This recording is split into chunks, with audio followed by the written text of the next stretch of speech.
Good morning, ladies and gentlemen, and welcome to the graduation of the F. Edward Hebert School of Medicine's class of 1993. When I ask you in a moment, would you please rise for presentation of the colors by the Armed Forces Color Guard and remain standing for the national anthem to be sung by Second Lieutenant Dinah L. Schweitzer, United States Army Reserve, and Ensign Elizabeth M. Hoffmeister, United States Naval Reserve, followed by the invocation to be delivered by Second Lieutenant Peter J. Benson, United States Army Reserve. Please stand.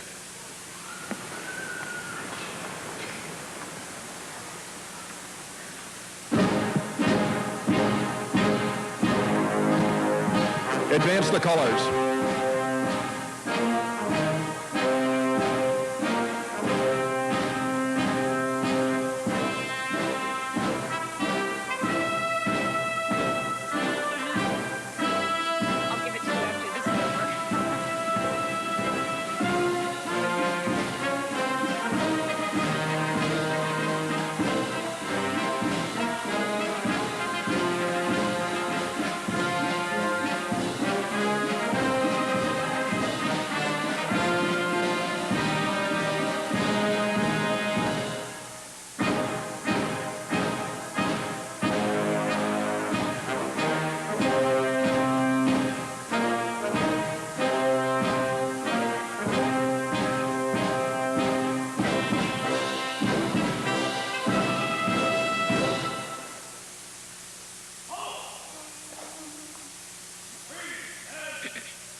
Can you see by the dawn's early light what so proudly we hailed at the twilight's last gleaming, whose broad stripes and bright stars through the perilous fight o'er the ramparts we watched were so gallantly streaming, and the rockets' red glare, the bombs bursting in air, gave proof through the night that our flag was still there.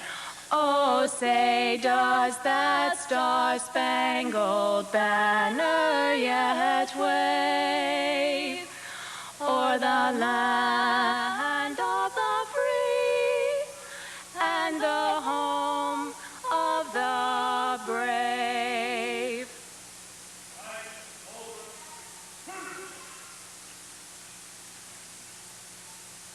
Retire the colors.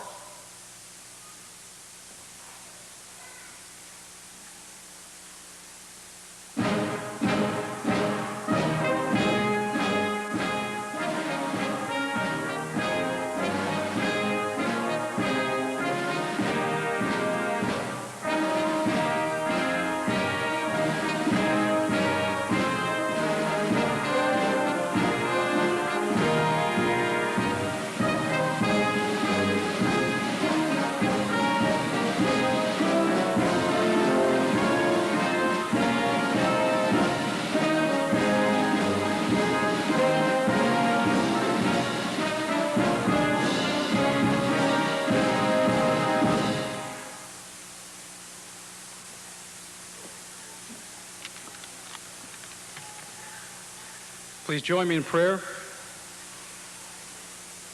Lord, be with us, our honored guests, friends, and family, as we come together to celebrate the graduation of the Uniformed Services University class of 1993. We thank you for the opportunity we have had to study at this university, that your most marvelous of all creations, the human form in all its complexity. We've also seen the human condition and heard its voices in this fallen world. Voices of suffering, voices of despair, pain, sorrow, and poverty. As the class of 1993 prepares to take its place in the fields of science and medicine, we ask that you would grant the blessings of the gifts of your Spirit: love, joy, peace, patience, kindness, and above all, wisdom, so that in strife we may be the voice of peace, to the sorrowful, the voice of comfort, to the troubled, the voice of calm, to the lonely, that of friendship, and to the despairing, the voice of hope. Guide us, protect us, and strengthen us, that we may be devoted to your service to humanity, and to this great nation, whose motto is, "In God we trust." Amen.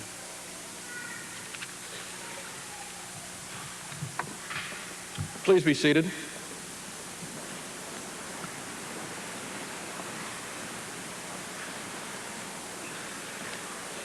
I'd like to thank the Armed Forces Color Guard, and I'd also like to thank the United States Air Force Ceremonial Brass under the direction of Chief Master Sergeant Alan Sine.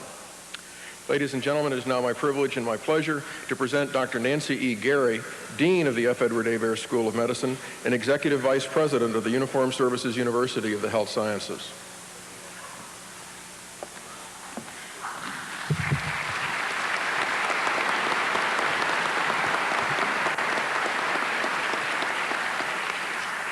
Greetings to the medical and graduate program class of 1993, their family, friends, and their guests.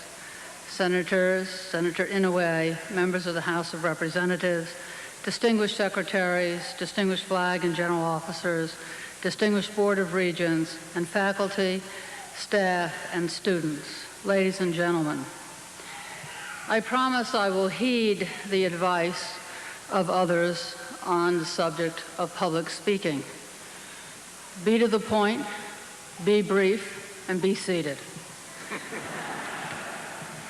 Today, the medical student graduates will receive their Doctor of Medicine degrees, and the biomedical science graduates will receive their master's or doctoral degrees. These diplomas are passports to the most honorable of professions as physicians and scientists. All of you here are here because of the result of hard work and good study habits. In addition to these traits, however, your presence also represents good luck and good fortune. To express it in biological terms, it means that each of you has been blessed with a certain genetic constitution, and I hope you'll thank your parents for that. That genetic constitution has provided you with an intellectual substrate which has facilitated your academic achievement. But that in itself does not yield a privileged status. Rather, it demands a special performance from you in your professional life. The work of physicians and the education of physicians represents my lifetime of experiences. It is my professional culture. And to the medical graduates, I would like to direct a few remarks. You are representatives of a student body that I have come to know in these past 9 months. I have been impressed by two characteristics that distinguish our students from many students I have known in other institutions. The first is our students come to medical school already committed to a lifetime of public service, knowing full well that the financial rewards of the private practice of medicine will not be theirs. A second characteristic is leadership skills brought with students to school or developed while there. These characteristics make our students very special physicians. Class of 1993, you will be the Public Health Service, the Army, the Navy, and the Air Force medical leaders of the future, serving our nation in times of war and peace. You are a national treasure. You care for those who take care of all of us, our men and women in the armed forces, and the health of the citizens of this great country. As we part today, I want to remind you again of the trinity of values that each physician should bring to the practice of medicine. Competency in the knowledge of your discipline, trusteeship in your relationship with your patients, charity, the giving of yourselves and your talents to the care of others, That is the obligation of physicians. Today, we celebrate your success and say farewell to the class of 1993. Now go get started on your careers, commit yourself to medicine and to science, and contribute to the health and well-being of man. Go forth from this day and commit yourself, and also have some fun. It is now my distinct pleasure to introduce to you the Honorable Daniel K. Inouye, United States Senator from Hawaii. Today, our graduates are about to start careers in service to the nation. Senator Inouye has, for 50 years, set the standard of dedication to the public good. He is a true champion of the cause of those who have defended liberty.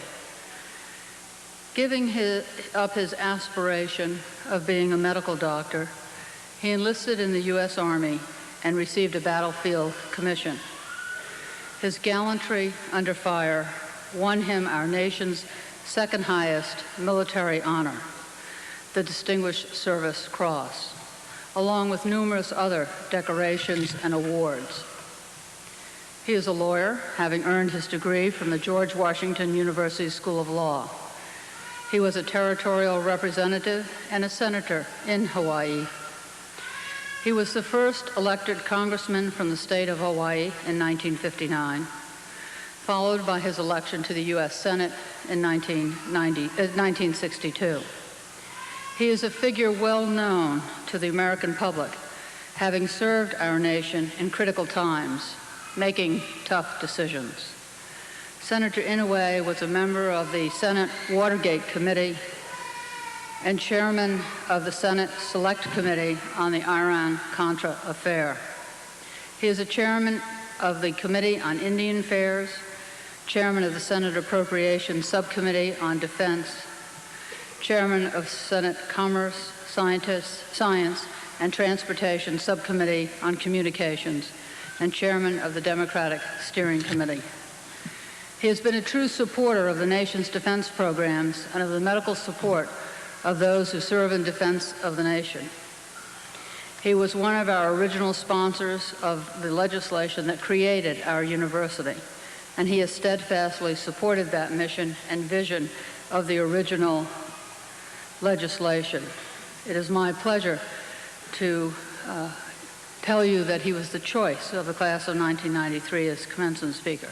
Please join me in welcoming Senator Daniel Inouye.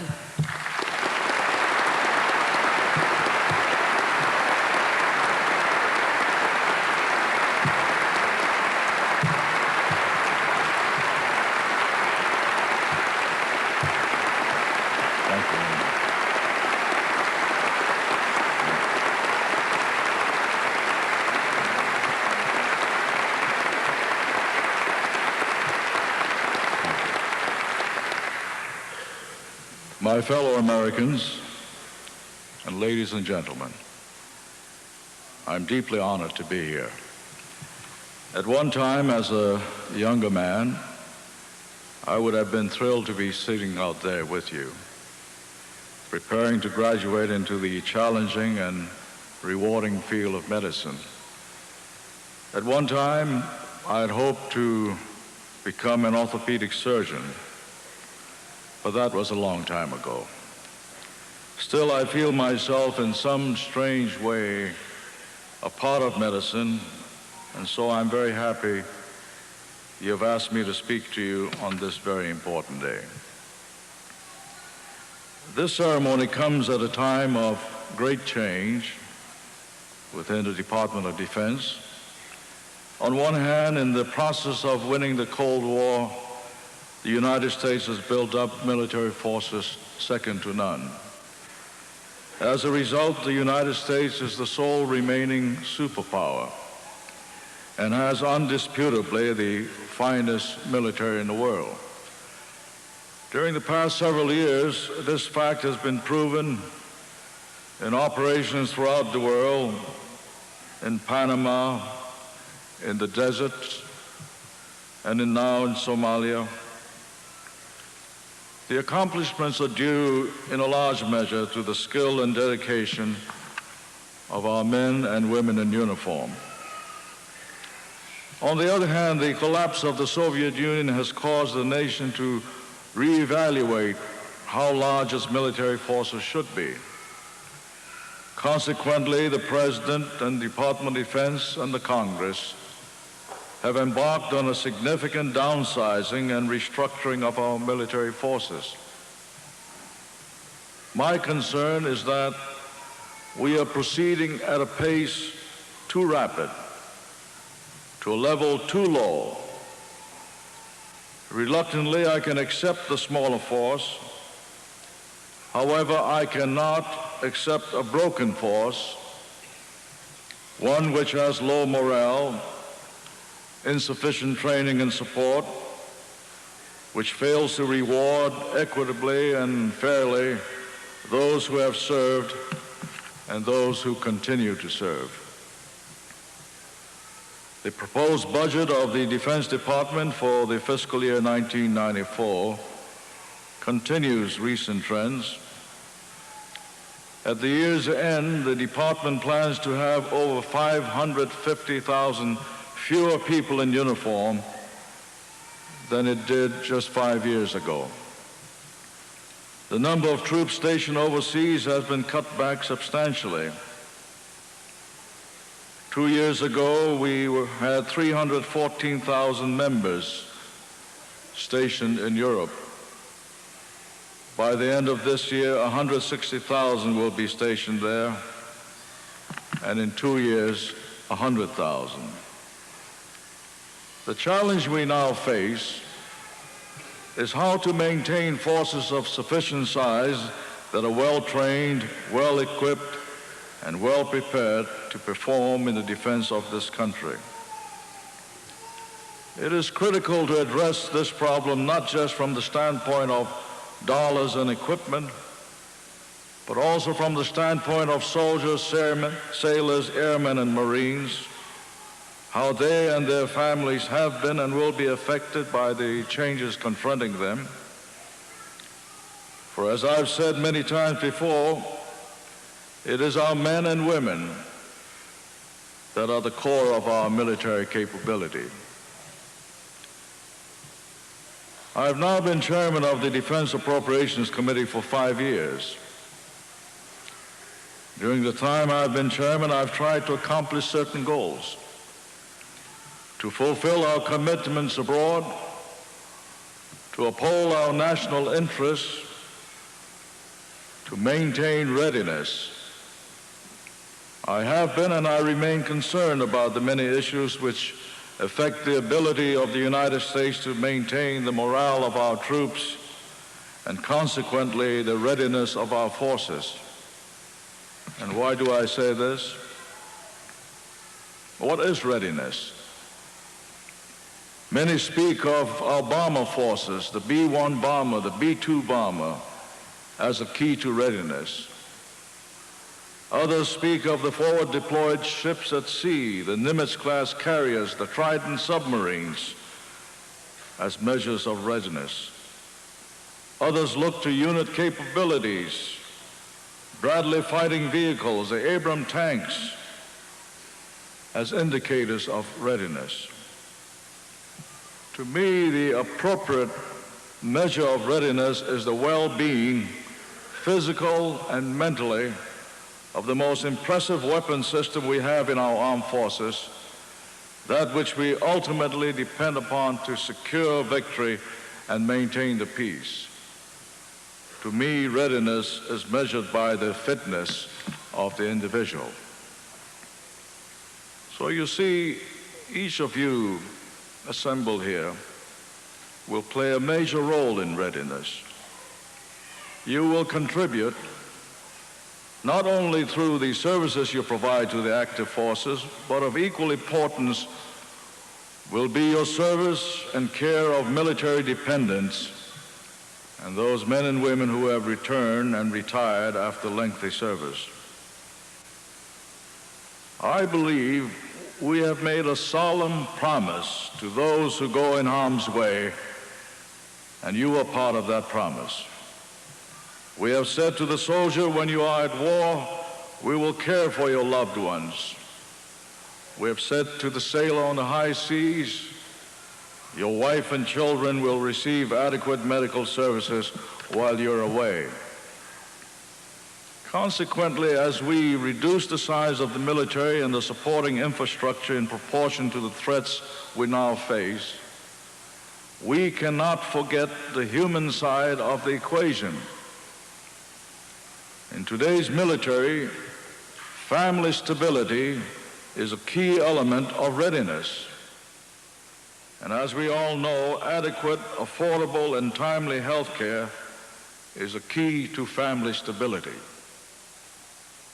Readiness, the preservation of our ability to protect and defend our nation, is what makes it imperative that this fine institution, this fine medical center, this fine medical skill, and you as graduates receive the support you deserve.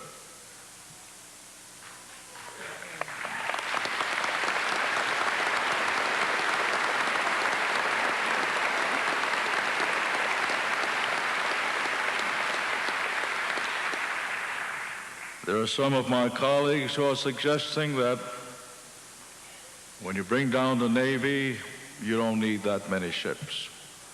You bring down the Army, we don't need all those tanks.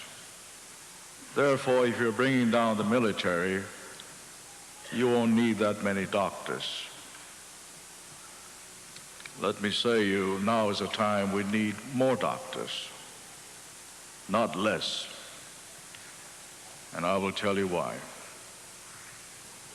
You face a time of challenges. Throughout our history, after each war, our people have turned to peaceful pursuits, almost to the exclusion of any thought to the need to maintain a force capable of defending and preserving the peace.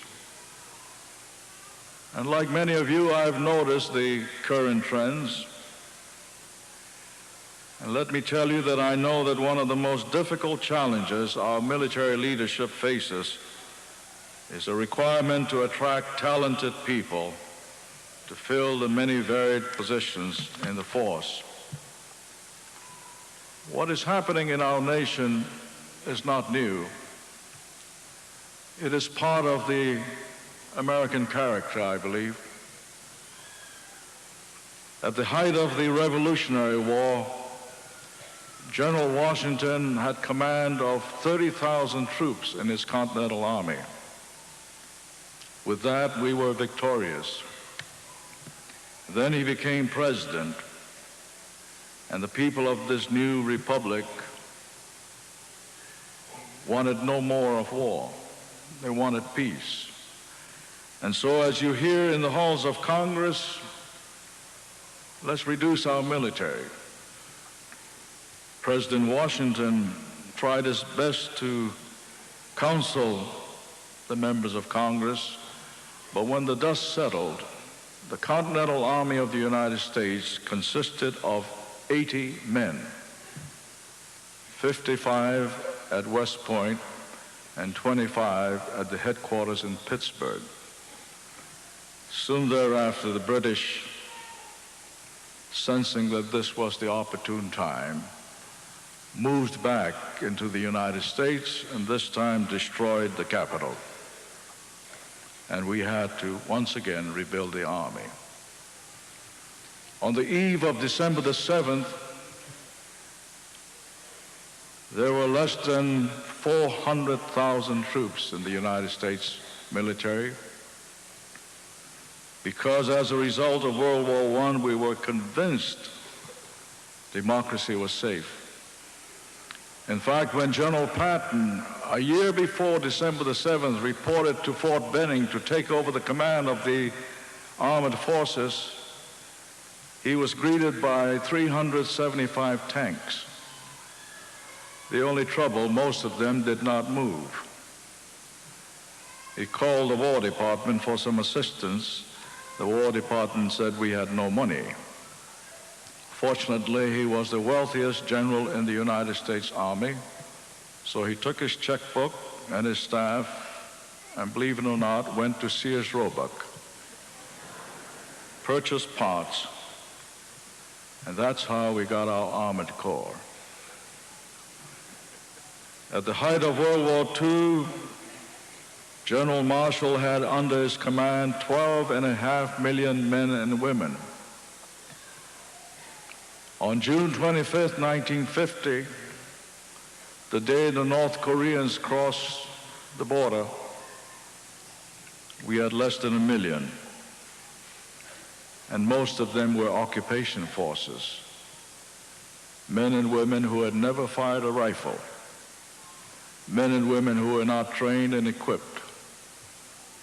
But our commander-in-chief gave the orders, so they moved into Korea, and we are now told that the first 10,000 casualties could have been minimized at least by 1/2 if we had troops that were prepared, equipped, and trained. And so, understandably, history is repeating itself. Reductions in the defense budget, declining end strength, the proposed pay freeze, base closures are creating a perception throughout the nation that the Department of Defense is going out of business. In fact, the most recent Army survey on the propensity to enlist, we have a continuing survey of high school students as to what they feel about military service. And up until a year ago, it was very high. Suddenly, it has dropped precipitously by 40%. And all the other services are experiencing this. And for the first time in the last 6 years, we have had to recruit Category 4s to fill our slots. I'm certain very few of you know what Category 4s are. These are men and women with the reading and writing comprehension of a 5th grader. Up until a year ago, all of our recruits were high school graduates. So it's beginning to show these danger signs. May I tell those Americans who believe that we're going out of business, far from it. I still recall January of 1990 when I received a call from the Pentagon telling me, we want to give you a heads up. We're now in a process of dismantling the Central Command. The Central Command, incidentally, was the command that took over the so-called Desert Storm War. And we're in a process of retiring General Schwarzkopf because it was felt peace was finally upon the Middle East. The rest is history. I called the Secretary of Defense and told him that this was most unwise. 2 years ago, I doubt if any of us could pronounce Herzegovina or Bosnia, but it is upon us now. 2 years from now, will it be Iraq again? Will it be Iran? Will it be North Korea? I do not know. Clearly, one of the most difficult slots to fill among all the slots we have in the military, whether it be truck driver, rifleman, it will be that of a physician. And that is why I'm here to thank all of you for deciding to join the service. We're all aware that each of you could make more dollars in civilian practice, much, much more. We're all aware that many of you will make this service a career at much sacrifice. And so our nation, the men and women you will serve, will be everlastingly grateful to you for your decision and for your service to this nation. But I recognize that we cannot maintain our forces. We cannot expect you to serve just out of patriotism and loyalty alone. You too have families and children. The cost of braces and ballet lessons, prom dresses, and college tuitions will come to you also. And so in the past several years, we have tried our best to maintain the benefits earned by your predecessors. And I can assure you that some of us will continue our efforts. This year, we will find some way to enhance your pay raise.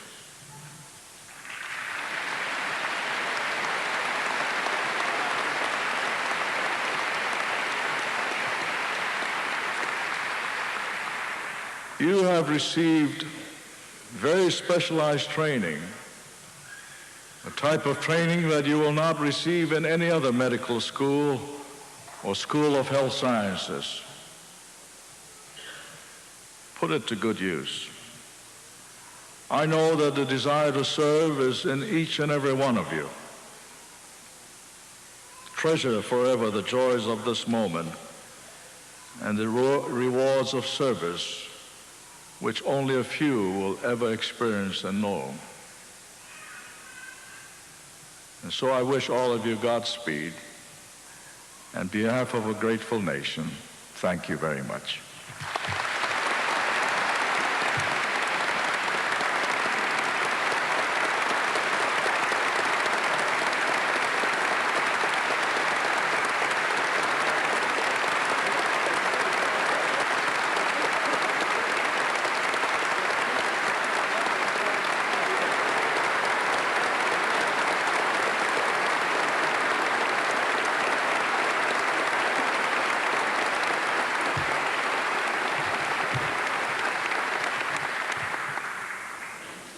Senator Inouye, on behalf of all of us gathered here today, I thank you very much for those inspiring words and that wonderful message that you're sending our graduates forth into their careers. Thank you for joining us and being with us today. We have a memento for you.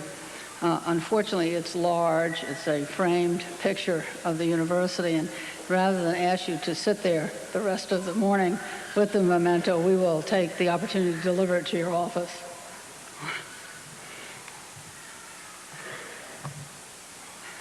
It is my honor at this time, on behalf of the medical school, to present an honorary degree to our speaker and friend, Senator Daniel K. Inouye of Hawaii. Senator Inouye, please join me again at the lectern. And will Dr. James Zimble, President of the Uniformed Services University of the Health Sciences, come forward to read the citation.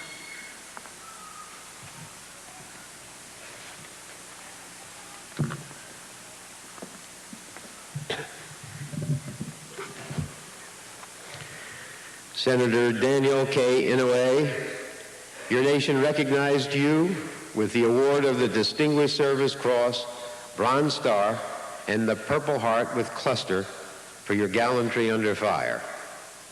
Your commitment to patriotism and concern for your comrades in arms won you a battlefield commission. For 50 years, your zeal, vision, and commitment to the highest ideals of public service have profoundly shaped this nation.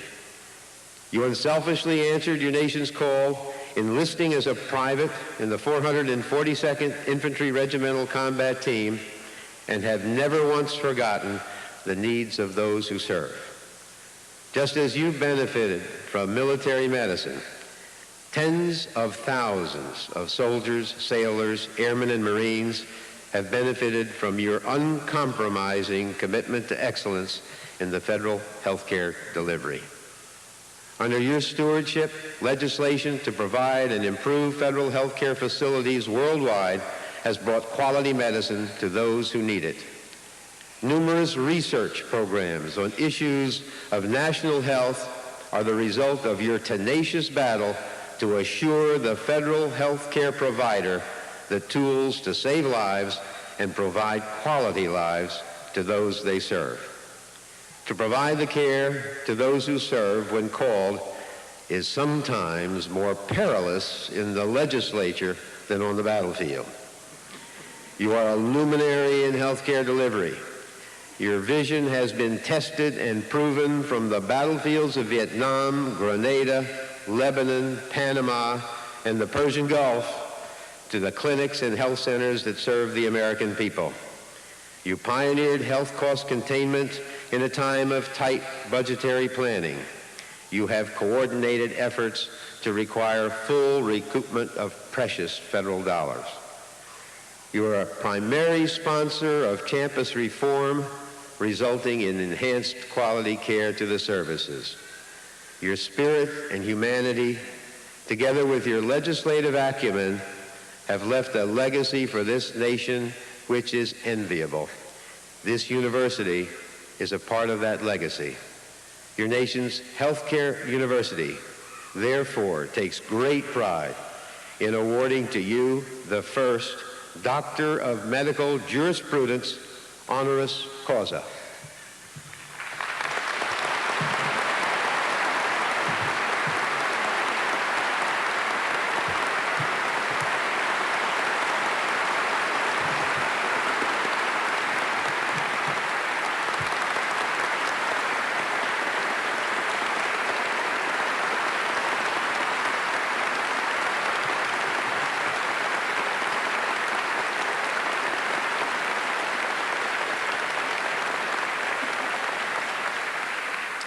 And Senator, I know a secret. I know that of all the various accolades, of all the various honors, of all the various rewards and awards that you have received, the award you value the highest is the Good Conduct Medal you received as an enlisted man at the 442nd. I don't hope to match that award. But now that you have received an honorary degree from this university, I am very proud and pleased to award you honorary lifetime membership in the Uniformed Services University of Health Sciences Alumni Association.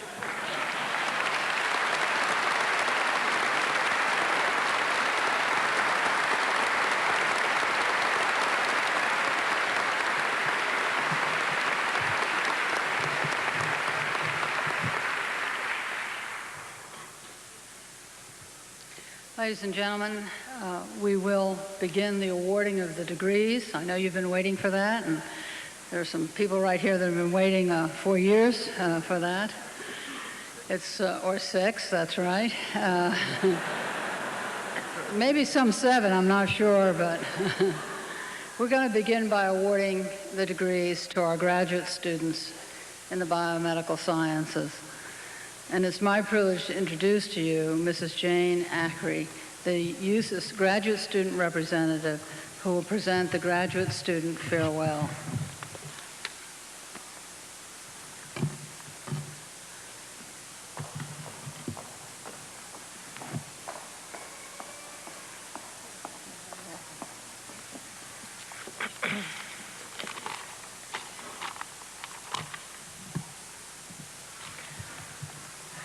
Senator Inouye, President Zimbel, Dean Gary, Dean Sheridan, honored guests, faculty members, graduates, family, and friends.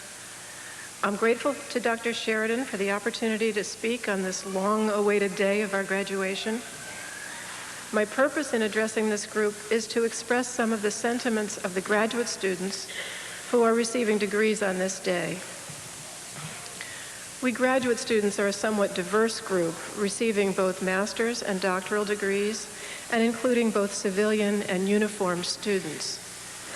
We depart from USUS to either begin or resume careers as researchers, educators, clinicians, and administrators in a range of settings that in the past have included universities, research institutions, government, and industry, as well as civilian and military medical centers. Although this graduation day is the symbolic threshold of these careers, Many have already made these transitions, and it is from this vantage point that I speak. Having begun a postdoctoral fellowship at the National Institute on Drug Abuse, I have had some time to reflect on the quality of the education that I have received and that we as a group have experienced. The graduate programs at USUS are notable for the high quality of the academic training, research, and teaching experiences that are afforded. Through academic courses within our departments, as well as those classes shared with the medical students, we develop a broad background in the disciplines that are the basis of the health sciences. Through teaching opportunities, we prepare labs, lectures, and seminars for both graduate and medical students. And through our research activities, we receive training in the skills of experimental life sciences upon which medical knowledge and clinical practice is ultimately based. Although only time will truly tell, I believe that our graduate education at USUS has prepared us to meet the challenges of an increasingly competitive world of science.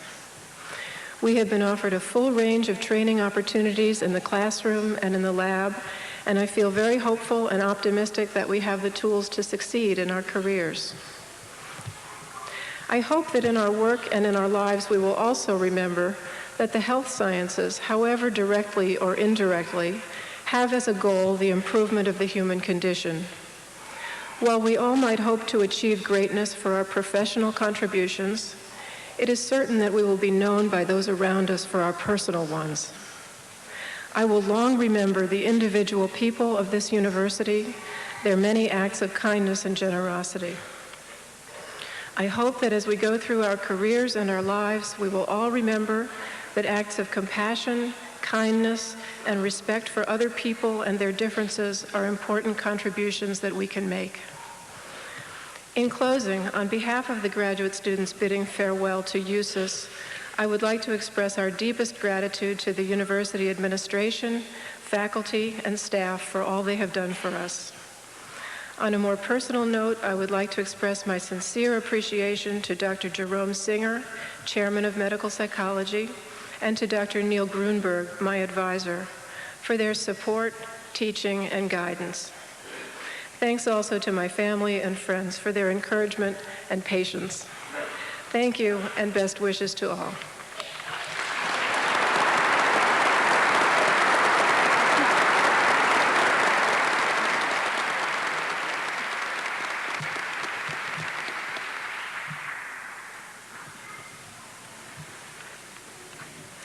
Thank you very much. We appreciate your address to the Assembly. Mr. Alvarez, on behalf of the faculty of the graduate program of the F. Edward Hebert School of Medicine, I recommend to you that the degree Doctor of Philosophy be conferred on 9 individuals. And will the candidates please rise?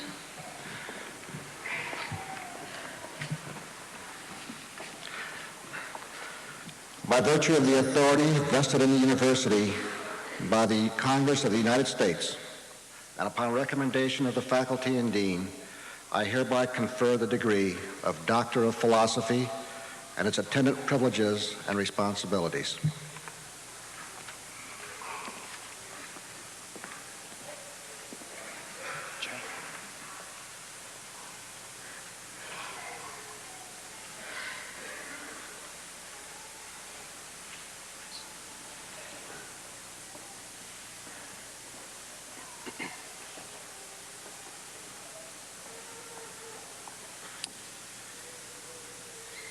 Jane B. Ackrey, Doctor of Philosophy, Medical Psychology.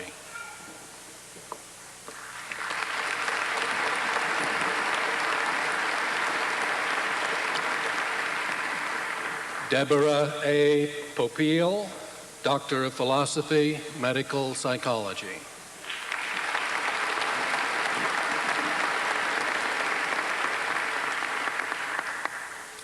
Naomi Lester, Doctor of Philosophy, Medical Psychology.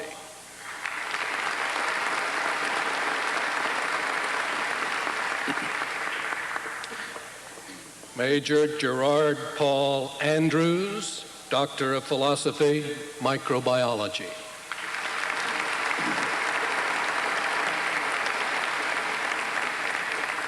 Beth E. Henriksen, Doctor of Philosophy, Microbiology.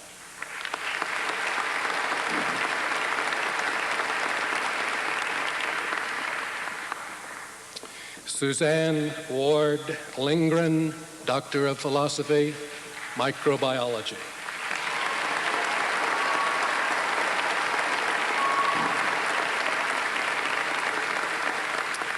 Lisa S. G. Shelton, Doctor of Philosophy, Microbiology.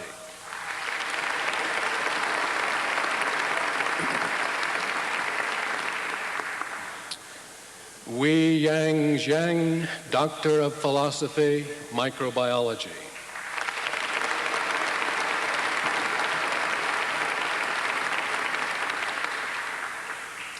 Brenda A. Tondi, Doctor of Philosophy, Physiology.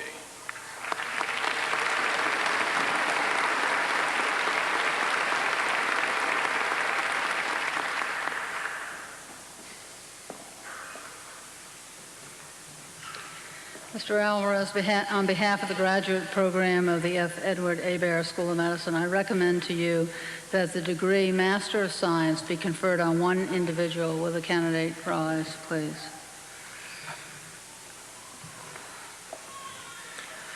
By virtue of the authority vested in the university by the Congress of the United States, and upon recommendation of the faculty and dean, I hereby confer the degree of Master of Science with its attendant privileges and responsibilities.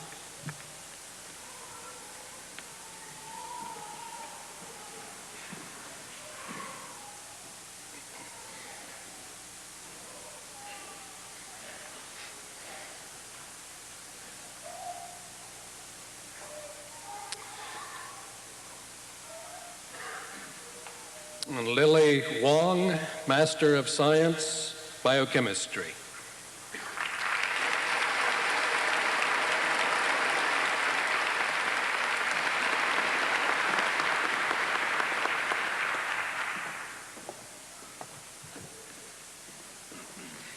Mr. Alvarez, on behalf of the faculty of the graduate program of the F. Edward Hebert School of Medicine, I recommend to you that degree Master of Public Health be conferred on 10 individuals. Will the candidates please rise? By virtue of the authority vested in the university by the Congress of the United States, and upon recommendation of the faculty and dean, I hereby confer the degree of Master of Public Health with its attendant privileges and responsibilities.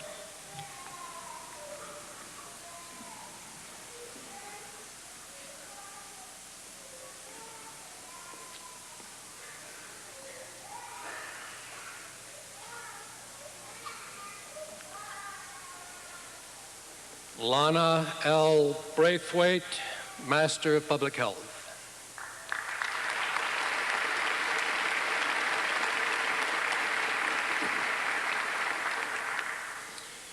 Captain Gary L. Chadwick, Master of Public Health.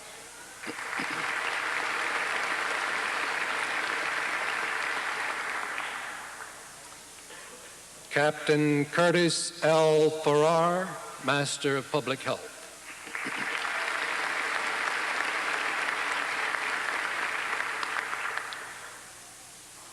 Kenrick G. Henderson, Master of Public Health.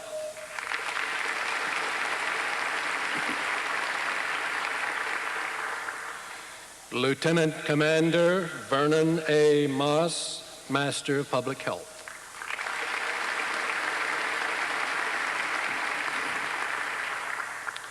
Dr. Francis M. Murphy, Master of Public Health.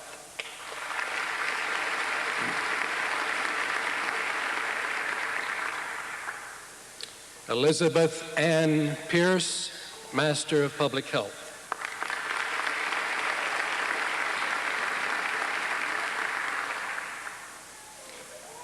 Captain Michael J. Roy, Master of Public Health.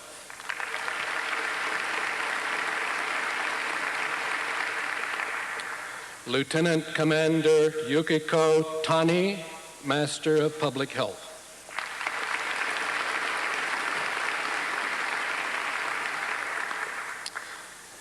Lieutenant Colonel Glenn Wells, Master of Public Health.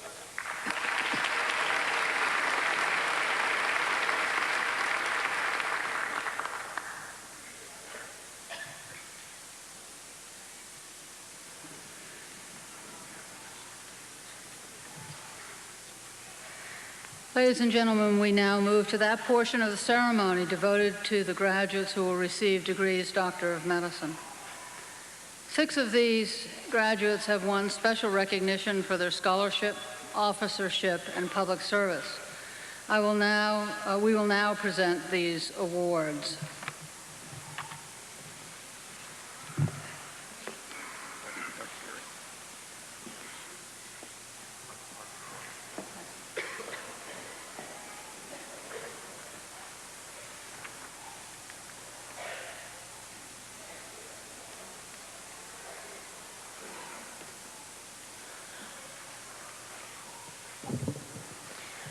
The Board of Regents Award is the highest honor a graduating senior can receive.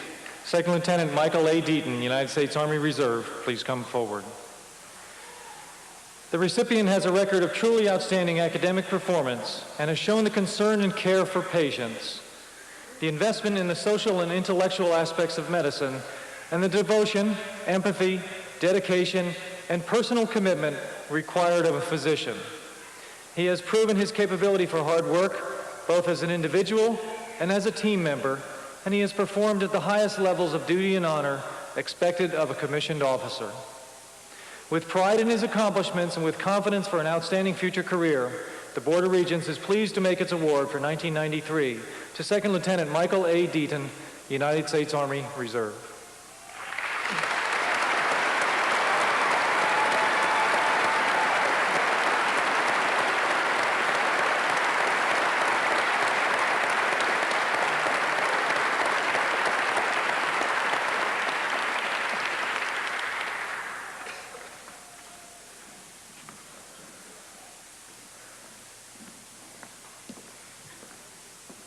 The Association of Military Surgeons of the United States has established an award to be given annually to a graduate of the Uniformed Services University F. Edward A. Baer School of Medicine.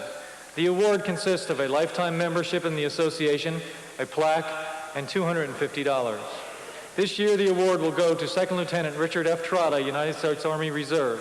Second Lieutenant Trotta, please come forward.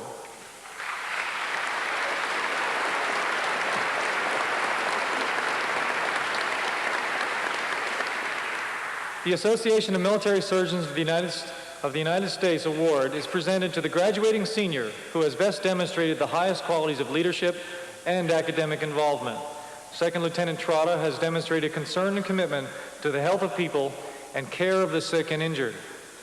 He possesses the social and interpersonal skills required to gain the respect, trust, and confidence of patients, superiors, peers, and subordinates. The Board of Regents, with pride in its accomplishments and with confidence for an outstanding future career, on behalf of the Association of Military Surgeons of the United States, is pleased to present this award for 1993 to Second Lieutenant Richard F. Trotta, United States Army Reserve.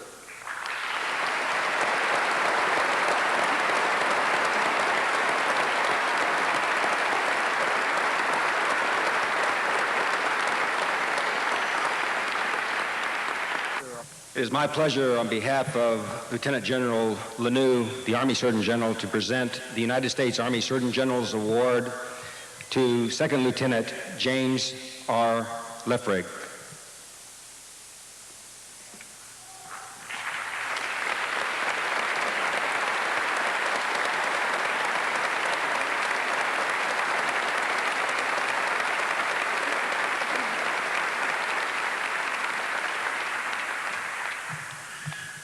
It's my pleasure to introduce Vice Admiral Hagan, the Surgeon General of the United States Navy. It is my pleasure to present the United States Navy Surgeon General's Award to Ensign Craig L. Bonema, United States Navy Reserve.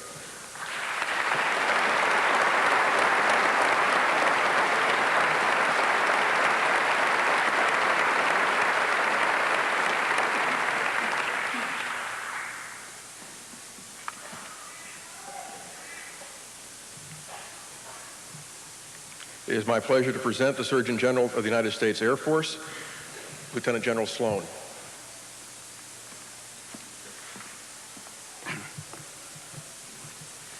It's my pleasure to present the United States Air Force Surgeon General's Award to Second Lieutenant M. Bardette Fawcett.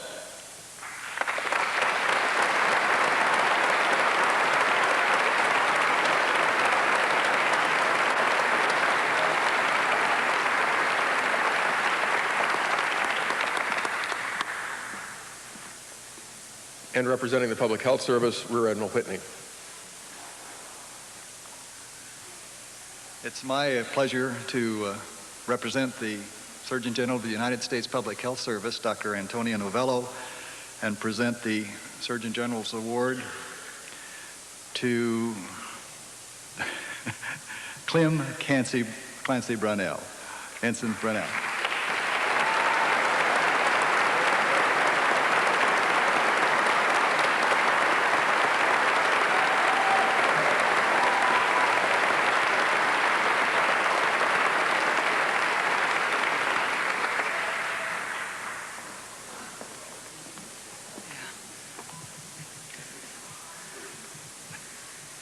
Dr. Alvarez will now present the William P. Am I on the right? Clements Award, William P. Clements Jr. Award, and the Outstanding Civilian Educator Award. The William P. Clements Jr. Award is given annually at each of the service academies to that uniformed faculty member chosen by the students as their best teacher.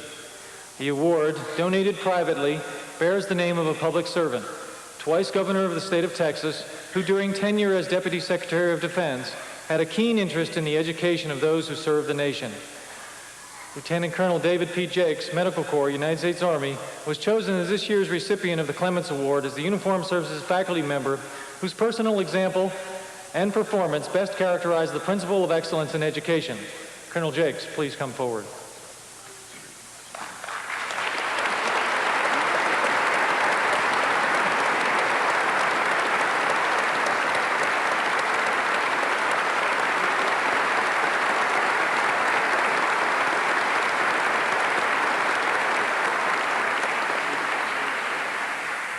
Colonel Jakes has consistently sought to inspire students to high levels of academic accomplishment in his role as Associate Professor of Surgery.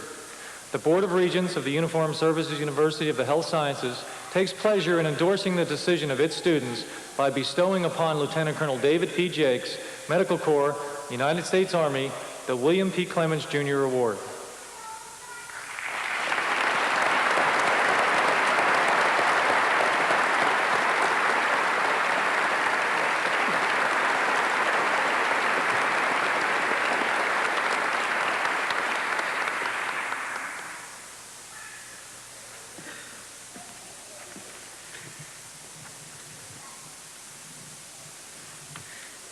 The next award is to the USU's Outstanding Civilian Educator. The Outstanding Civilian Educator Award is given annually to the civilian faculty member chosen by the students as the individual who has most effectively conveyed academic excellence, intellectual stimulation, and dedication to students. Dr. Philip M. Grimley of the Department of Pathology was chosen as this year's recipient. Dr. Grimley, please come forward.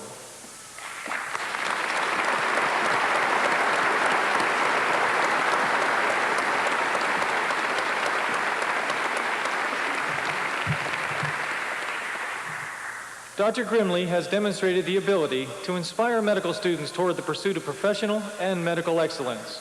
He has given untiringly of himself to encourage the students to grasp the essence and meaning of becoming a physician.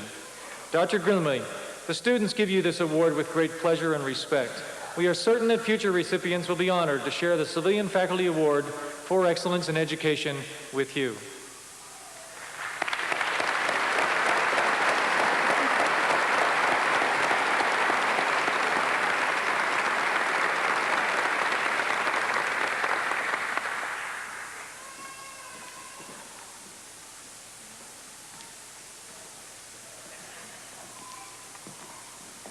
The next award to be given is the Esprit de Corps Award.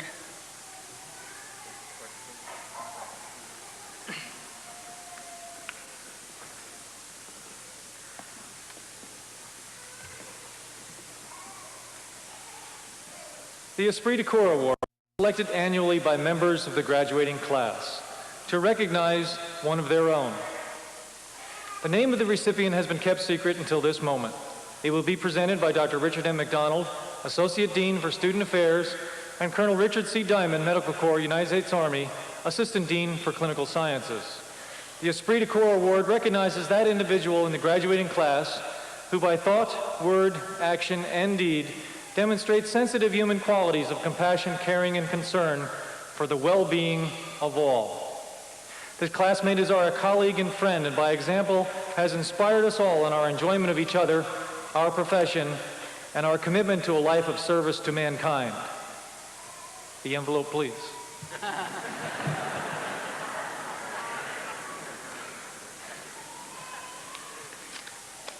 This year's Esprit de Corps Award goes to Second Lieutenant Richard Trotta.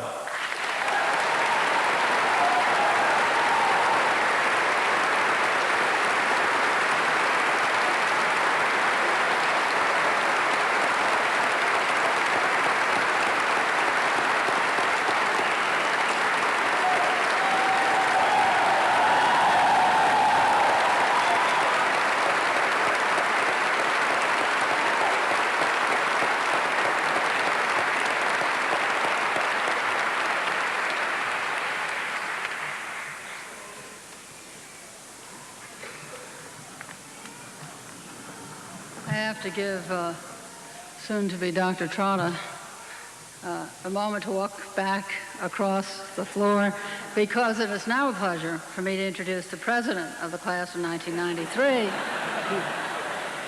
In his last official act, and his present grade, Second Lieutenant Richard F. Trotta, United States Army Reserve, who will present the class farewell address. Rich?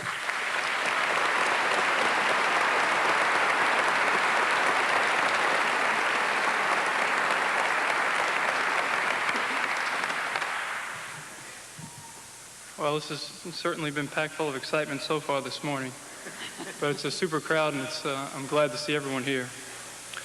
Senator Inouye, members of the Board of Regents, President Zimble and Dean Gary, members of the faculty, distinguished guests and visitors, on behalf of the graduating class of 1993, I welcome you all to today's commencement exercise. Let me begin by first thanking my class for allowing me the honor of serving as your president over the past 4 years. For me, this has truly been a gratifying and rewarding time, one which I will remember and cherish for the rest of my life. I thank you all for that opportunity, and from the bottom of my heart, I hope that I have served you all well.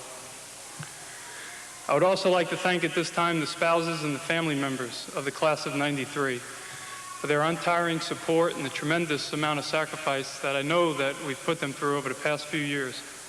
In a very real way, today is your graduation day also. I hope you have enjoyed the week. I hope you enjoy the events planned for today. And on behalf of our class, we applaud you for your strength and your courage and your support.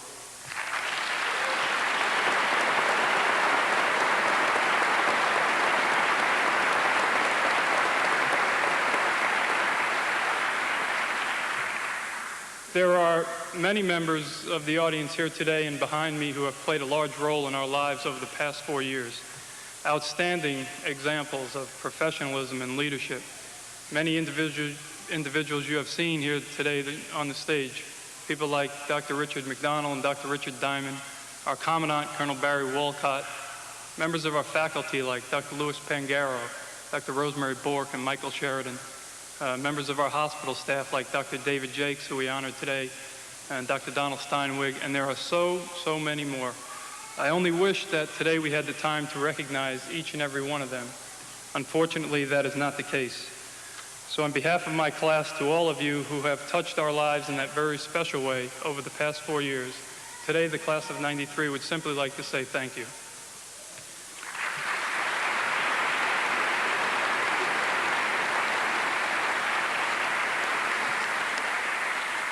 There is, however, present today one individual who stands in a league of his own.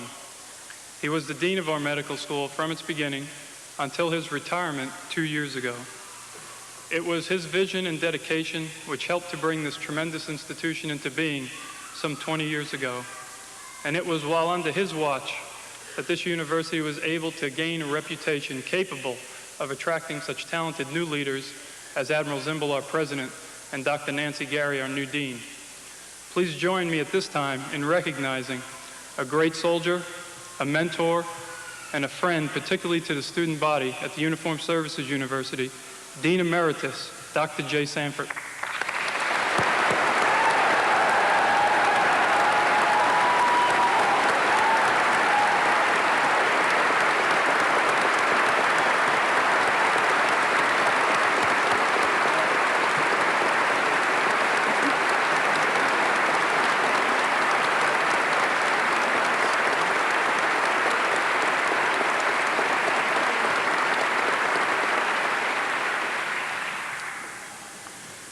It was only 4 years ago that the class of '93 was united for the first time in the main auditorium back at the university.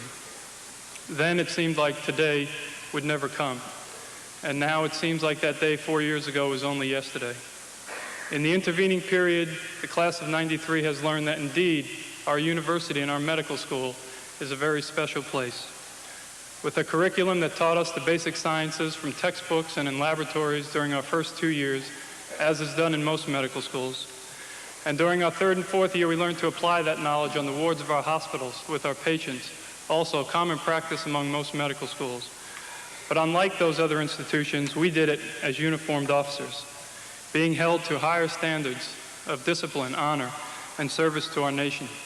And unlike those other programs, we took our training and our education to some unique places, places other medical schools simply do not go, like the swamps of Quantico Marine Base in West Virginia, and the dusty back roads of Fort Meade in Maryland, the battlefields of Antietam and Gettysburg, and I don't think there's a member of the class of '93 who will ever forget the heat and the cold of Camp Bullis in beautiful San Antonio, Texas.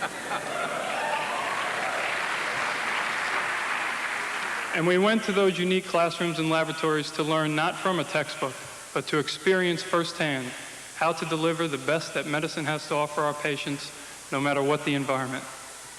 And this unique combination of textbook and laboratory, hospital and field experience was supplemented by the study of medical and military history, courses which seem to bring our entire education into context.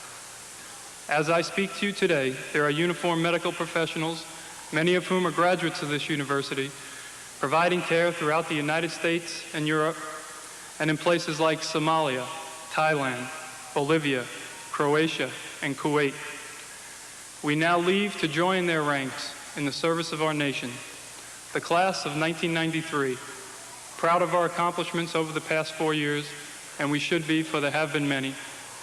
Proud of the uniforms that we wear, for to us these uniforms have come to represent a nation and a people deserving of our loyalty and deserving of our service. And most important, proud of the institution which taught us so well our new profession.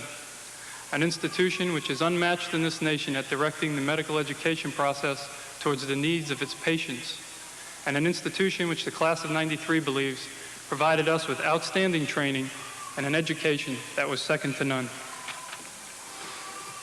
In closing, I would like to say that today marks the end of the story of the class of '93 as an undergraduate entity. It is a day that many of us approach with mixed emotions. But I submit to you that from this class, the best is yet to come. In 4 years, I have watched us grow and develop, and I have been awed by the capabilities and the potentials of the members of this class.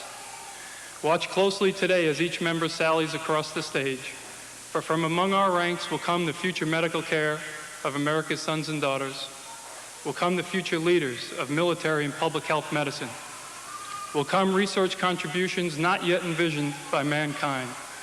And from each and every one of them will come that practice of medicine, which is taught here at the Uniformed Services University, and which is best exemplified by the words of Dr. Francis Peabody when he said, "The secret of the care of the patient is to care for the patient." To my classmates, I again say thank you, and from the bottom of my heart, I wish you all the best in your chosen fields. We have worked awfully hard to get here today, but today has finally come, and this day is ours. Seize these next few moments, for there are so few like it in life. For this is the day that students we arrive, but doctors we will depart, and great physicians I know you all will be. Thank you.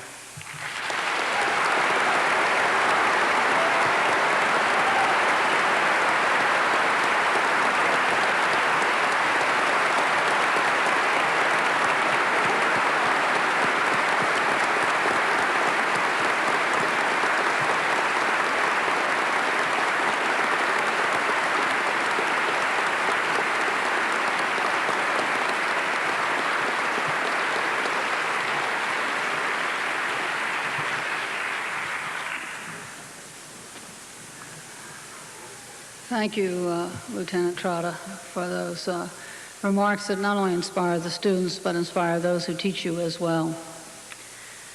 Mr. Alvarez, on behalf of the faculty of the F. Edward Hebert School of Medicine, I recommend to you that the degree Doctor of Medicine be conferred on the 155 members of the 1993 graduating class.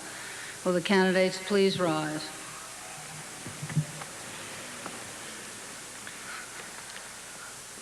By virtue of the authority vested in the university by the Congress of the United States, and upon the recommendation of the faculty and dean, I hereby confer the degree of Doctor of Medicine with its attendant privileges and responsibilities. Members of the class of 1993, you swore the oath of Hippocrates as you entered this university 4 years ago, and it has guided your conduct as a student of medicine.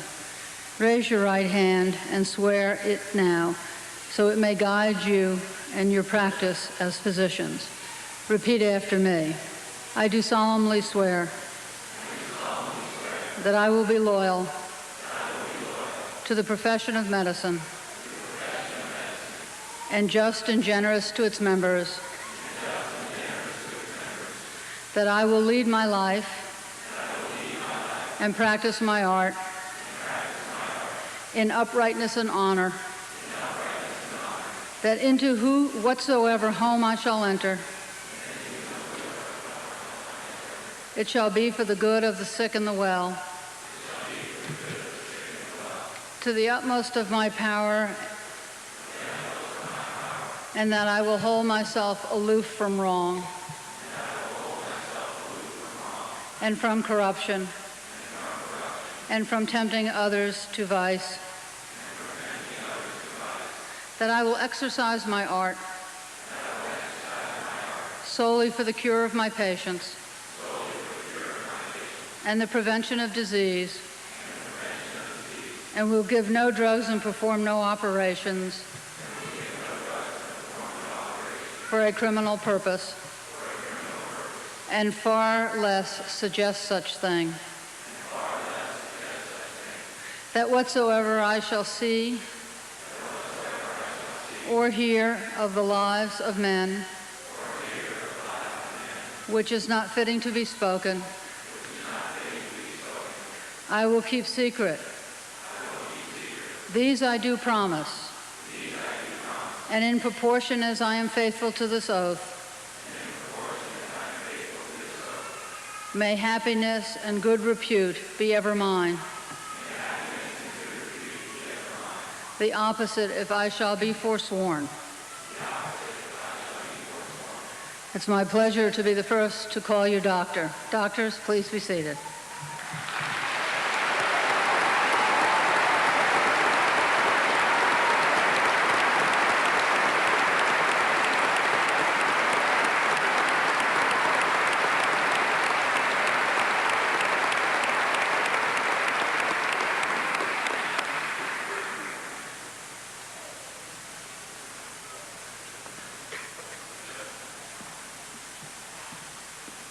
Paul Jeffrey Affleck.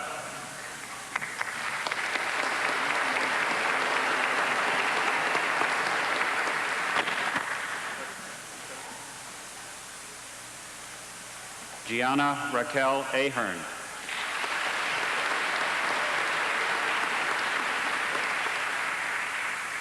Matthew A. Allison.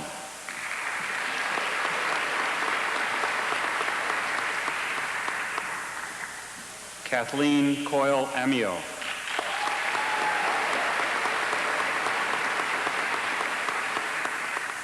John Richard Andrus.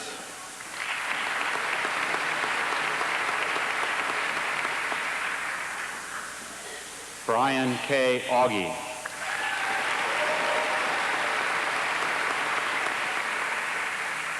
Martin Frederick Batchelor.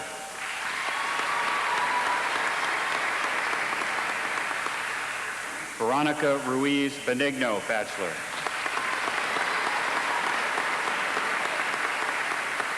Lauren Denise Bales.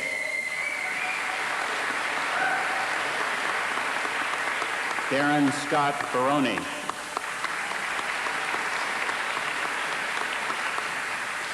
Tanis Minit Betzel.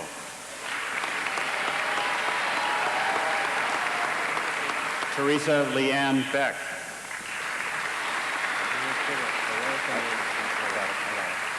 Peter John Benson.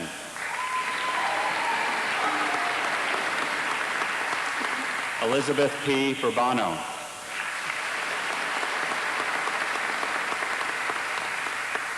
Thomas Charles Bonin.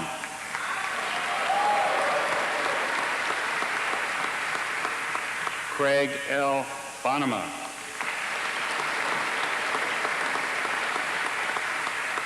Patrick Kevin Boyle.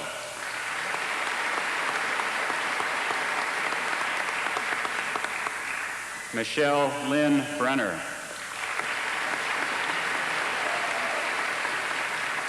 Stacy Allen Brettauer.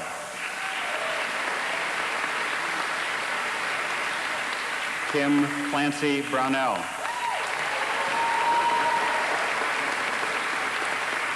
Michael Grant Bryan.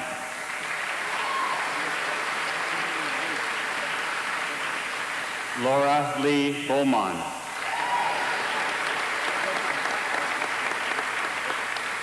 John Robert Burrows.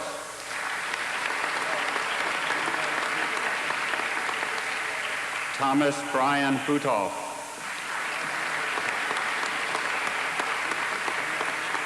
Richard Scott Campbell.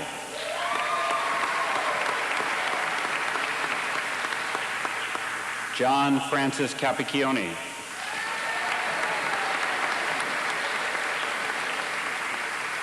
Donald Russell Carr, Jr.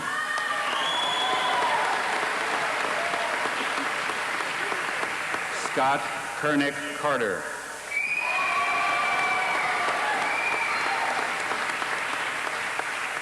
Brooks Dixon Cash. Janice Kealoanui Chang.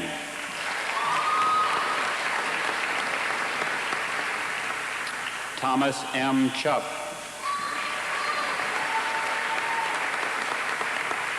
Joseph B. Clem.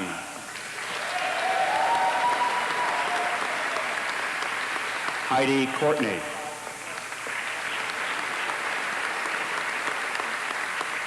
Thomas Allen Craig.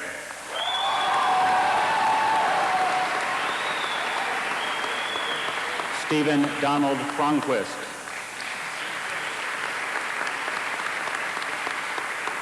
Talita Crossland.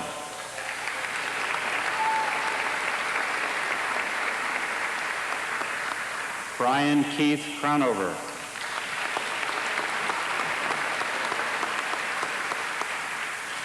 Katie Fairfield Crownover.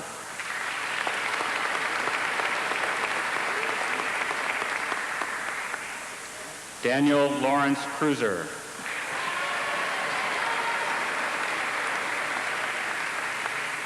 Mary Bridget Cruiser.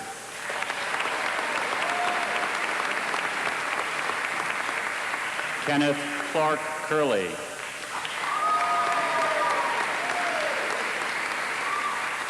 Jeffrey Mark Curtis.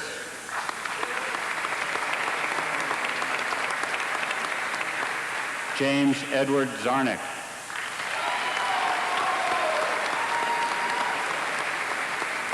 Catherine Lennon Zarnick.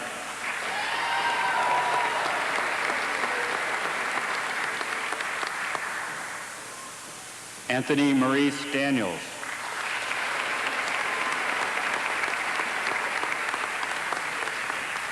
Michael A. Deaton.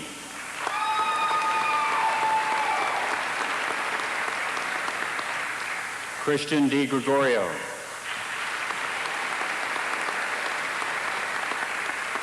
Robert Charles Dinsmore.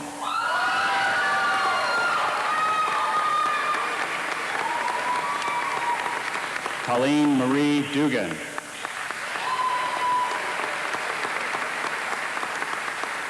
Theodore Derner Edson.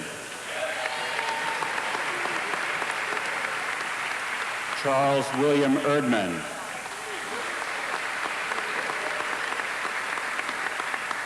Harry L. Irvin, Jr.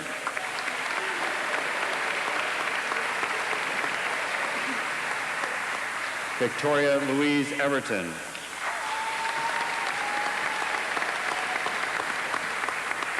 M. Bardette Fawcett.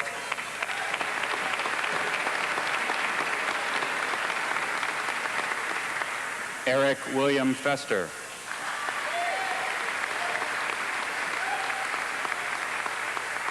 Heather Lynn Fuel.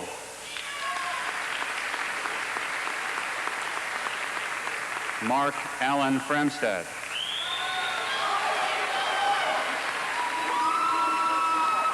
Kevin James Franklin.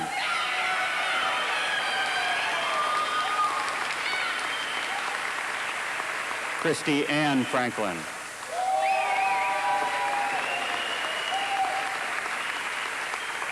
John Thomas Friedland.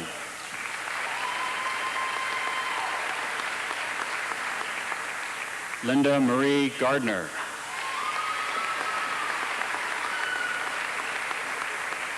Sarah Moiz Gidiali.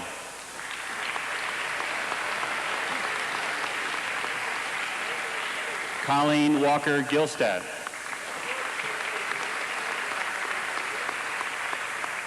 John Reed Hill Gilstad. Nancy Lynn Grass.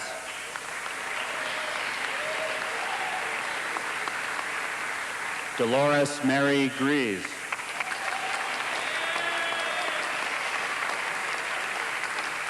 John Stephen Hammis.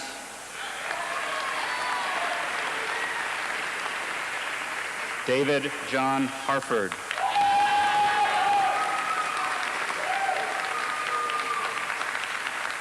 August Samuel Hine.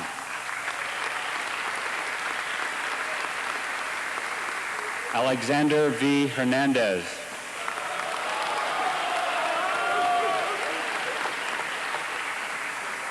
Karen Ann Heupel.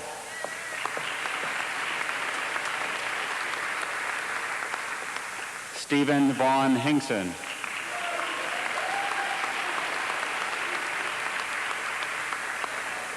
Elizabeth Manili Hoffmeister.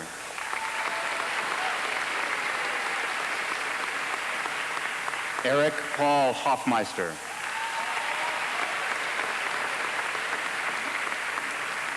James Leon Jablonski II.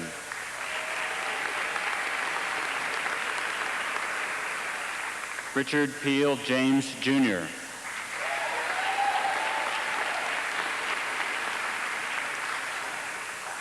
Carrie Glenn Jepson.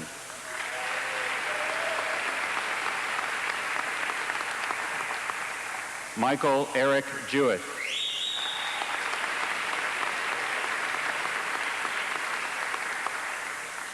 Chat Allen Johnson.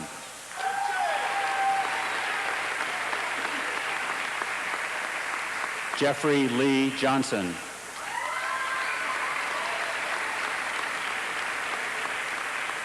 Scott Jerry Johnson.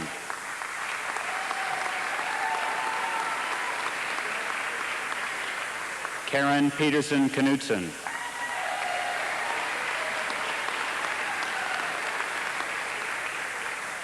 Timothy John Kosmatka.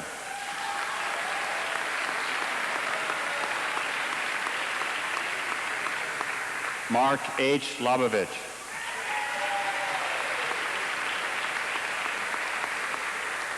Forrest Dwight Launchbury. Carl Mark Larson.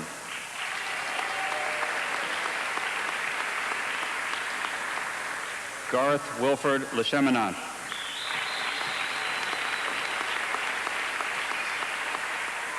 Laura Kim Legg.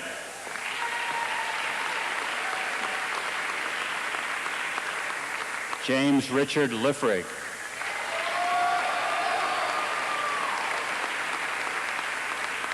Clifford Charles Lutz, Jr.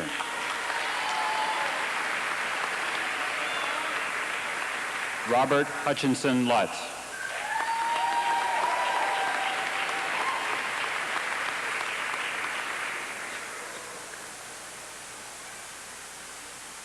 John Lawrence Lazar III.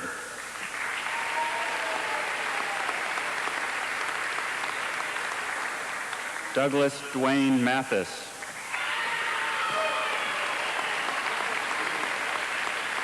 Randall Robert McCafferty.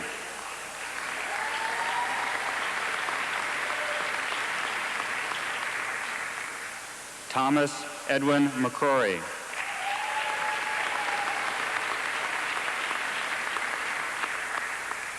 Kent D. McDonald.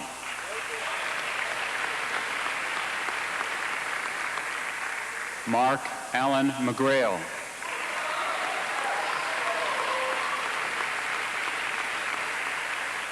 Patricia Lee McKay.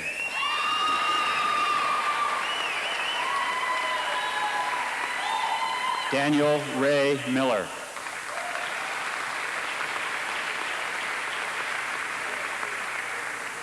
Pamela Joan Moto.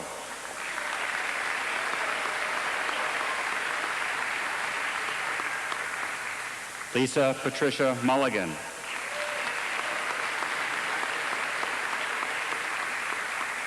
David Frank Murray.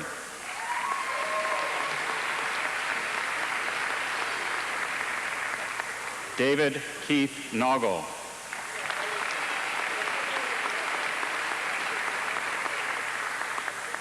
Mark Lewis Nelson.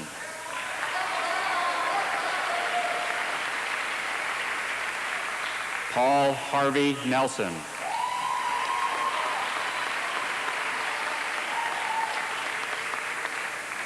Katerina Maria Newhauser.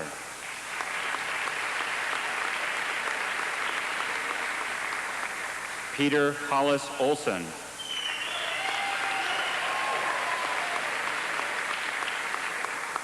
Jose Marie Ortiz.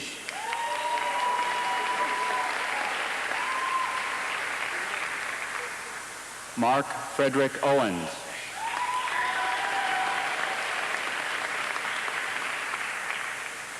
William Stewart Paget.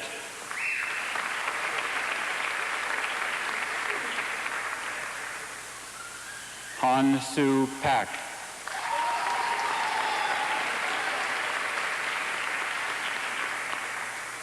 George Edward Patterson.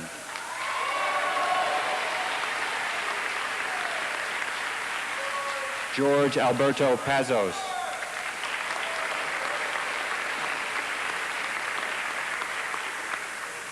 Rosemary Pedraza.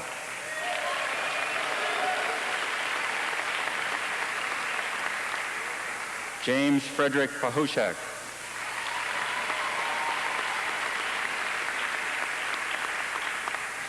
Laura Ann Perlin.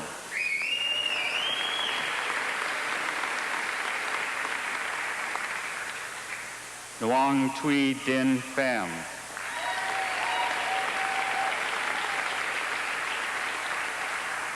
Nicholas Alfred Piantanida.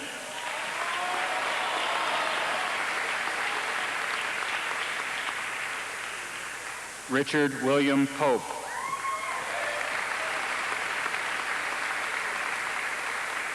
Michelle Andre Prevost.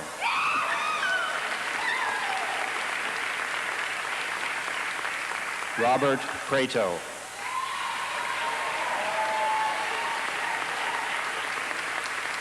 Alejandro Pruitt.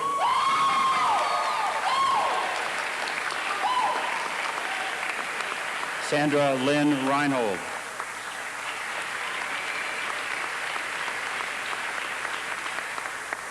Orlando Ritchie.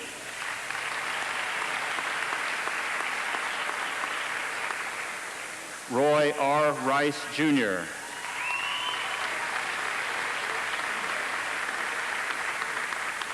James Robert Rick.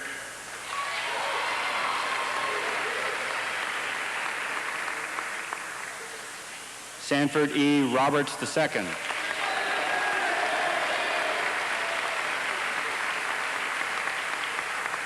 Theodore William Schaefer.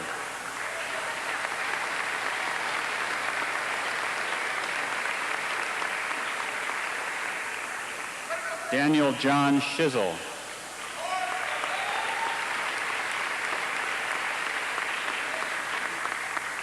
Dinah Lee Schweitzer.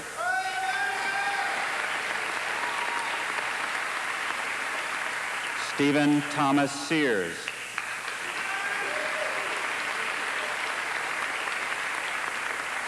Lubov M. Solari.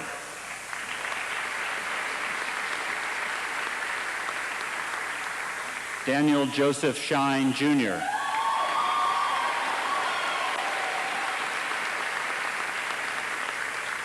Robin Ann Schreckengaust.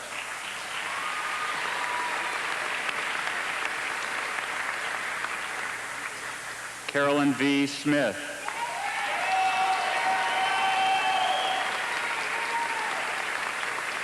Reed Kelly Smith.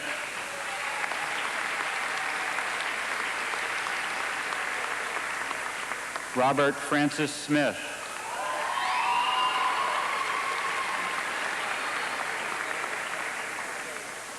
Brett David Stevenson.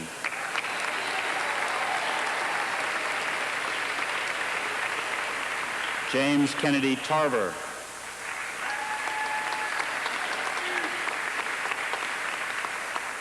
Brooke Allen Thompson.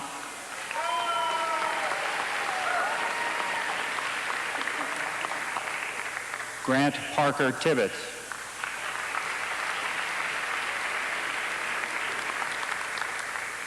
Richard Francis Trotta.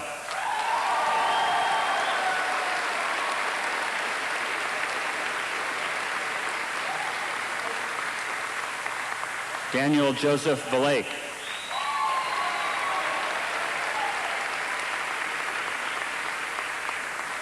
Sean Merrill Varney.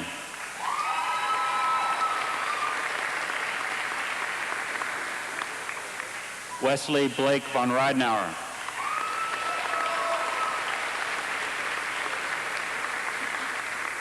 Grant Charles Wallace.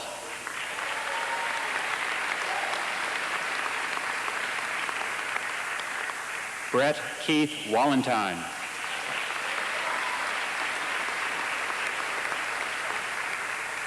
Kevin C. Walters.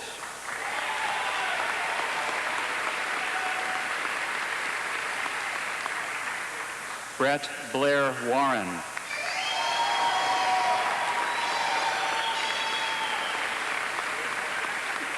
Joseph Kenneth Weistroffer.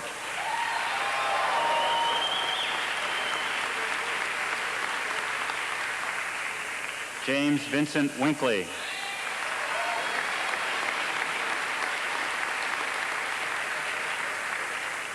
Danny K. Warwood.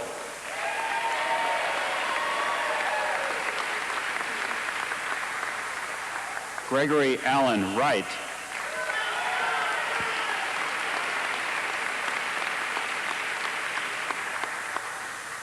Clorinda K. Zawaki.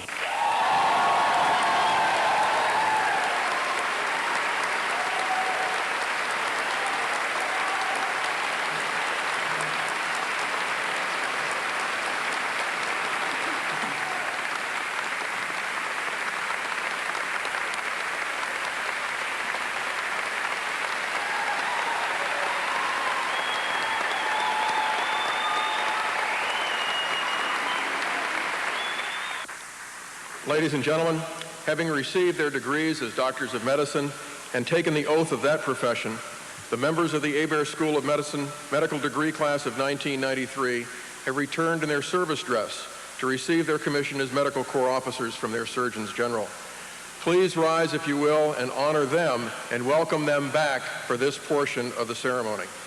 And the band will play a medley of service hymns and the PHS March.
Ladies and gentlemen,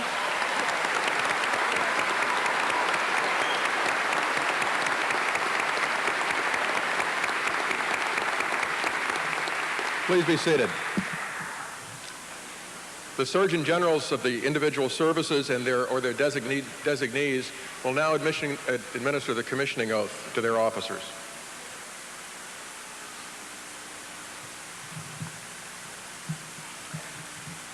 Will U.S. Army graduates please stand? Raise your right hand and repeat after me. I state your name. Have been appointed an officer in the Army of the United States in the grade of captain.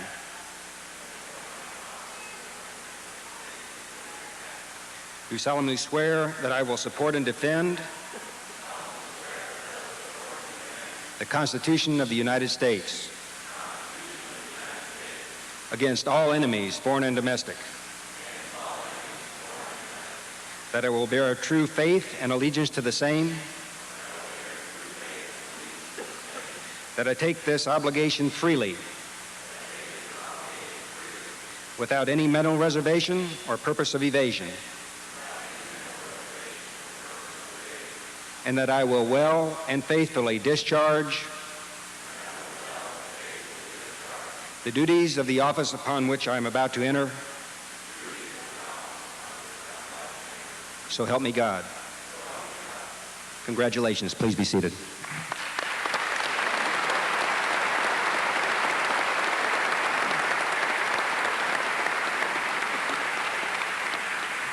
Stand proudly, Navy. Please raise your right hand and repeat after me. I, state your name, please. Having been appointed a lieutenant in the United States Navy, do accept such appointment and do solemnly swear that I will support and defend the Constitution of the United States against all enemies, foreign and domestic. That I will bear true faith and allegiance to the same. That I take this obligation freely, without any mental reservation or purpose of evasion. And that I will well and faithfully discharge the duties of the office on which I am about to enter. So help me God. Welcome to the Navy family, taking care of the Navy and the Marine Corps. God bless you. Thank you.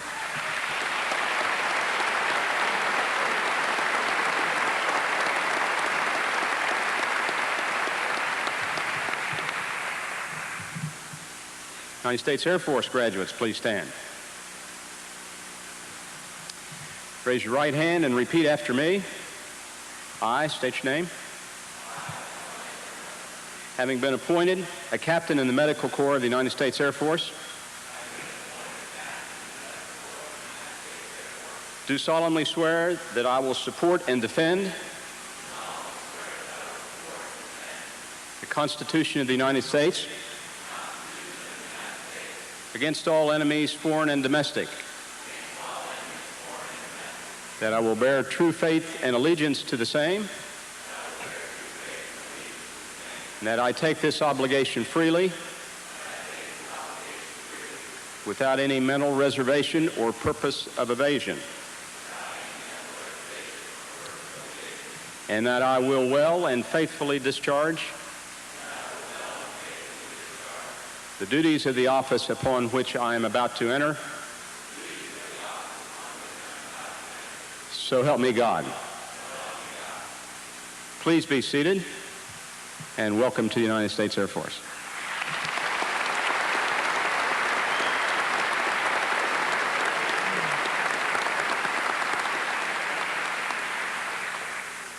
Stand tall, you public health service officers.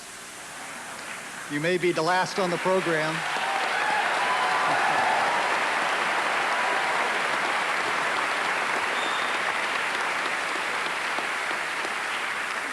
You may be the last on the program and the least in number, but I know no one will serve with greater pride of purpose. Please raise your right hand and repeat after me. I state your name. Having been appointed a medical officer in the United States Public Health Service, do accept such appointment and do solemnly swear that I will support and defend the Constitution of the United States against all enemies, foreign and domestic, that I will bear true faith and allegiance to the same, that I take this obligation freely, without any mental reservation or purpose of evasion, and that I will well and faithfully discharge the duties of the office upon which I am about to enter. So help me God. Welcome to the Commissioned Corps of the United States Public Health Service.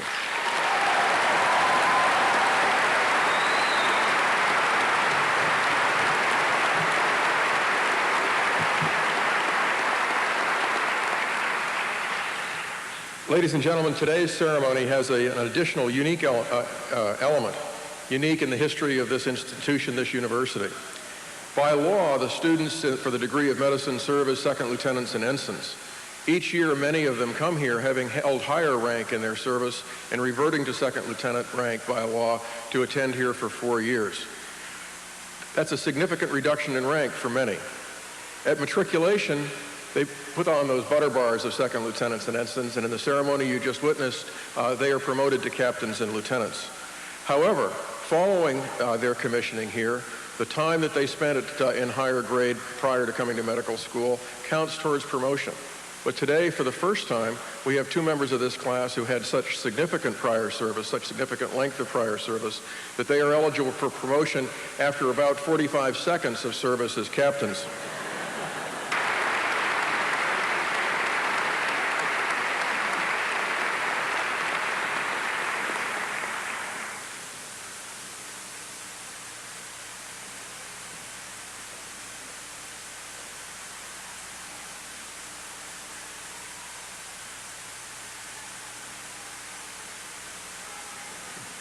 Mike? Come on in. Come forward. Please. And I'd ask Senator Inouye if he'd come forward and help me hand the shoulder boards to these families. And I'd appreciate it, ladies and gentlemen, if you'd come to attention for the publishing of the promotion orders. Colonel Fogarty, would you please read the promotion orders?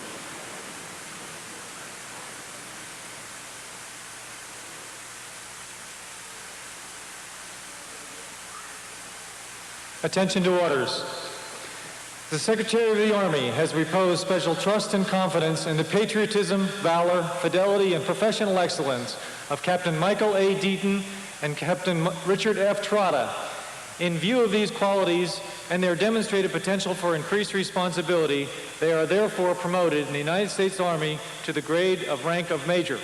This promotion is effective 15 May 1993 with the date of rank of 15 May 1993.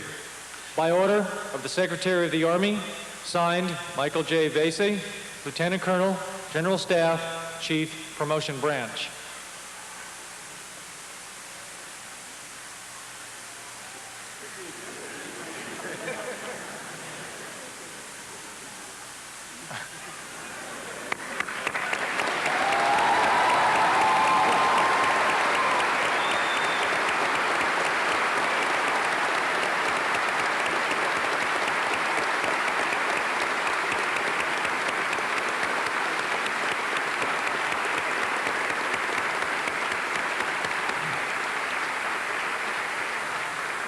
Thank you, Senator Inouye, Majors Trotta and Deaton and their families. If you all go ahead and take your seats, that's probably the fanciest promotion to Major that's going to take place in the Army, at least for a week.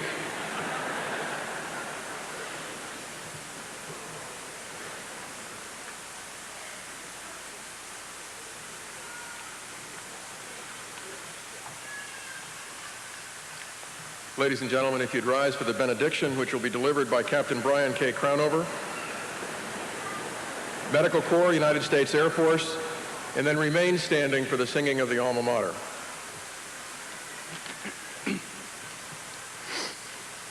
O righteous and eternal Lord, creator of heaven and earth, we humbly come together now at the close of several long and difficult years to give thanks and ask for guidance in the trials ahead.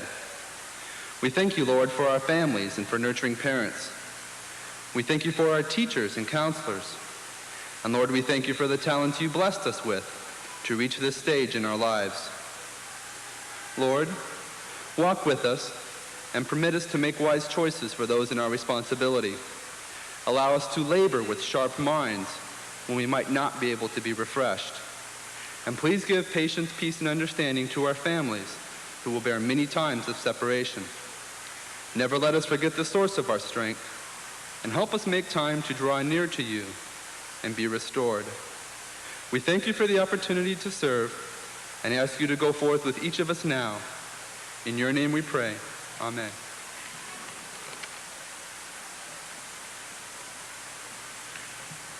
The alma mater is going to be sung by our choral group, the Dermatones, under the direction of Second Lieutenant Thomas Dykes. You're welcome to join along. The words are in the program.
Ladies and gentlemen, that concludes our commencement ceremony.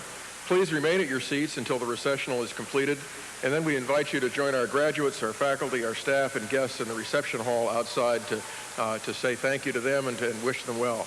I thank you for coming, and Colonel Fogarty, I'd ask you to lead the recessional.